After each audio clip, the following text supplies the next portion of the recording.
La voix du grand Wera sonne. La famille, justement, avant d'évoquer le concert annulé de Wera, je voudrais vous annoncer que notre lauréat du prix RFI, découverte RFI, le Congolais Young Ace Waye, sera en tournée en RDC, justement, le 30 septembre à l'Institut français de Kin, le 2 octobre à l'Institut français de Bukavu et le 9 octobre à l'Alliance française de Kisangani.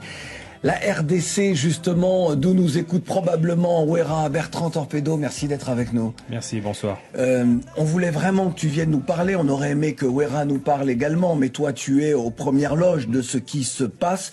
Nous attendions déjà Wera depuis le mois de juin. Le concert a été reporté. On connaît toutes les problématiques sanitaires en France. Nous pensions vraiment qu'il serait avec nous le 17 septembre. Nous pensions surtout qu'il sera avec nous le 25 septembre. Que se passe-t-il? Pourquoi cette annulation? Alors, cette annulation, administrativement, c'est la préfecture de police qui a décidé unilatéralement et sans consultation d'en décider. Oui. Pourquoi? Parce qu'ils évoquent des risques de sûreté, hein, et surtout, ils s'en réfèrent à des précédents. Et notamment, dans l'arrêté, ils évoquent carrément le concert de Fally Ipupa à Bercy en 2020, oui, où des heurts et des violences avaient effectivement été faites à 2 km de la salle, pour justifier que Werason étant également proche du président en place. Mais qu'est-ce que c'est que ça? Non mais tu sais que c'est hallucinant ce que tu nous dis. Mais moi je suis en colère, mais moi je suis extrêmement en colère. Parce qu'en réalité, alors, et cette colère nous la partageons, parce qu'en réalité, lorsqu'il y a menace sur un artiste qui doit se produire, ou une personne qui fait son métier, normalement la police est là pour protéger ces personnes-là, non pas pour leur demander d'annuler. C'est ce qui se passe en France. Il y a eu plusieurs spectacles, plusieurs précédents, les personnes sont protégées et on ne leur demande pas d'annuler. On a le sentiment qu'on demande souvent d'annuler, je suis désolé de le dire comme ça, je serais peut-être premier degré, mais lorsque les personnes ne sont pas françaises ou sont afro. Parce qu'il y a d'autres personnes françaises à qui on a demandé d'annuler leur spectacle pour ce type de raison-là. Quel recours as-tu, toi qui es promoteur, toi qui engages des frais sur tout cela, et puis un artiste avec ses musiciens qui attendent à Kinshasa? En fait, on a peu de recours déjà. Bon, on peut pas vraiment contester la décision. Sachant en plus que faire un recours administratif en urgence, sachant qu'on leur a même pas donné les visas, ça sert à rien.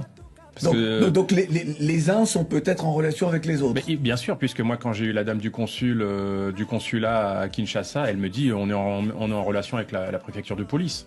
Donc pas la peine de donner de visa si le concert est annulé. Voilà, c'est pas la peine. Et puis ils nous ont tourné un petit peu dans tous les sens, puisque quand le concert est annulé et reporté du 17 au 25, la raison, c'est parce qu'en fait, il y avait déjà des gens qui manifestaient devant l'ambassade en disant mais pourquoi vous leur donnez pas les visas?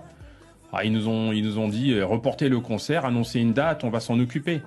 Si on avait su qu'on leur donnerait pas les visas directs, on aurait nous-mêmes annulé, pourquoi pas, j'en sais rien. Oui. Mais en tout cas, on nous a tourné pendant des mois.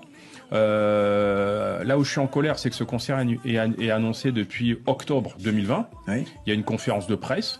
Il y a une promotion énorme puisque il y avait de l'affichage public, il était dans le métro, il y a plusieurs chaînes de télé, de radio qui diffusaient depuis des mois. Tout le monde savait que Werason allait se produire. Il y a eu plusieurs réunions avec la direction du Zénith, la sûreté du parc de la Villette, avec le commissariat du 19e, avec les renseignements généraux de la préfecture de police. Et la dernière réunion datée du 7 septembre, c'est-à-dire il y a 2 semaines. Et on est tous sortis de là avec le feu vert. Donc après, oui, je vais pas mentir, hein, on sait tous qu'il y a des shows parmi les opposants, parmi les combattants, mais on sait tous aujourd'hui que ce qui avait lieu d'être il y a 3 ans n'a plus lieu d'être aujourd'hui. Mais exactement. D'autant que moi je me suis laissé dire que certains d'entre eux se sont réunis, ont dit bon il faut qu'on change notre manière d'agir. Donc ce n'est pas parce que certains ont dit qu'ils allaient venir et faire du grabuge qu'il faut annuler. Il faut juste dire bon très bien, vous viendrez, vous l'annoncez, eh bien nous serons là. Enfin là je parle à la place des forces de l'ordre. Hein. Bien sûr. Alors Là, moi, si vous voulez, que ce soit Fally Ipupa ou avant, oui. Héritier Watanabe et autres, oui. Les violences, elles étaient visibles des mois à l'avance. C'est-à-dire que les Congolais, les combattants congolais, des mois à l'avance, ils mettaient une pression. Là où je suis fâché, c'est qu'en fait, les mecs, ils ont même pas eu besoin de se bouger jusqu'à Paris. Ils sont restés derrière leur PC, assis dans leur canapé, en pianotant sur leur téléphone, en envoyant des menaces à la préfecture, aux Zénith. Ils ont même pas eu besoin de bouger. Et la préfecture a appliqué un principe de précaution à l'extrême, qui est de dire, allez, on va même pas s'embarrasser, on va même pas essayer de bloquer 3 ou 4 effectifs de police pour ça, on annule direct comme ça. On pourra, selon moi, hein, c'est moi qui le dis, on pourra s'occuper des antipasses, on pourra s'occuper des gilets jaunes, on va pas se mettre ça en plus sur le dos. On a le droit à toutes les interprétations, je comprends. J'ai juste envie de dire, peut-être au risque de me tromper, mais que finalement la responsabilité de l'annulation de ce concert n'incombe pas aux combattants, mais bien à des autorités qui auraient dû protéger l'artiste et protéger les spectateurs qui ont donc décidé de venir au Zénith le 25 septembre pour applaudir leur artiste. Comment va Werason ? Alors, je reprends un petit peu là-dessus. Moi, je pense que les combattants n'étaient pas si nombreux que ça. Oui, mais c'est ça. Et qu'ils ont été surpris même de cette victoire. De l'annulation, finalement. Et comment va Wera ? Alors Wera, il est pas content. Il peut pas être heureux. Il a énormément travaillé sur ce concert. Vraiment, c'est l'artiste qui a le plus fait de promo. Il a décidé de pas s'adresser aux médias pour l'instant, le temps d'accuser le coup, et il fera une conférence de presse ce vendredi. D'accord. Depuis Kinshasa, pour exprimer ce qu'il a à dire, quoi. Dans ce moment difficile, je voudrais quand même, cher Bertrand, te dire bravo.